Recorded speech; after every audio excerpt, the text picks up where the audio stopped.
A man came face to face with rock and roll royalty, and he has the goods to prove it. Yeah, Tony introduces us to him in a new segment called Show and Tell with Tony. Today we're with Terry Currier, who is the owner of Music Millennium and, by all accounts, a Portland music icon. I mean, right? You admit that. Well, I've been around for 50 years. So right. And in those 50 years, a lot of music memorabilia has passed through your hands. So what did you bring for us today?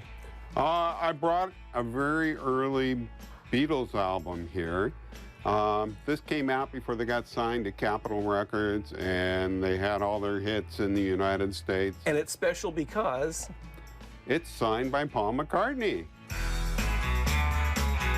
When Paul McCartney put out the Run Devil Run album, and I found out he was going to be at the House of Blues, it was full of all kind of people. Supposedly Rod Stewart was there, one of the Everly Brothers was there.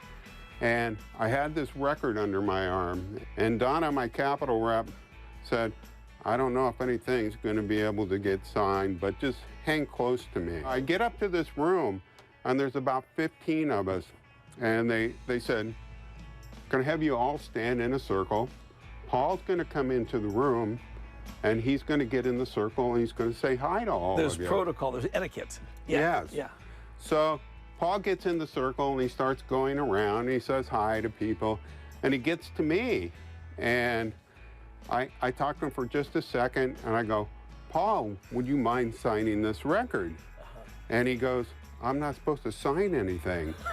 And I go, You're Paul McCartney. Right. You can do anything you want to do. Thank you. And he laughed, and he picked up my Sharpie, and he signed the record. Nice.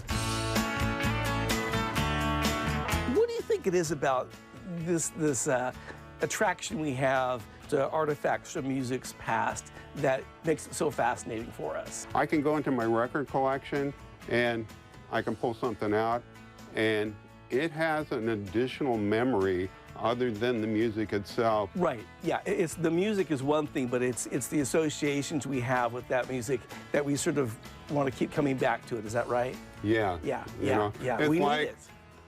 Do I own a piece of Paul McCartney now, you know? It's kind of like that, you know? Certainly do. I mean, and of all the things you could have chosen, I think you set the bar quite high. So thank you so much for sharing this with us. One of the things I love about Terry's story about Paul McCartney is that you kind of get a glimpse into Paul's life as a beleaguered husband. It's like, I'm not supposed to sign anything. It's like, you can totally relate to that. But of course, he did it anyway, which is super cool. Well, it is funny, too, because there goes your excuse. Like, you don't, even if maybe he just didn't feel like it, he says, don't use that as an excuse, because you're too big and powerful to have somebody else tell you that you can't sign. Yeah, kind of hard to say you can't do something when you're Paul McCartney. And hopefully the other 15 people in the circle didn't also have pens. Right. It's like, oh, they were probably like, darn it, I missed my chance. That A little was so piece. cool. Thanks. let's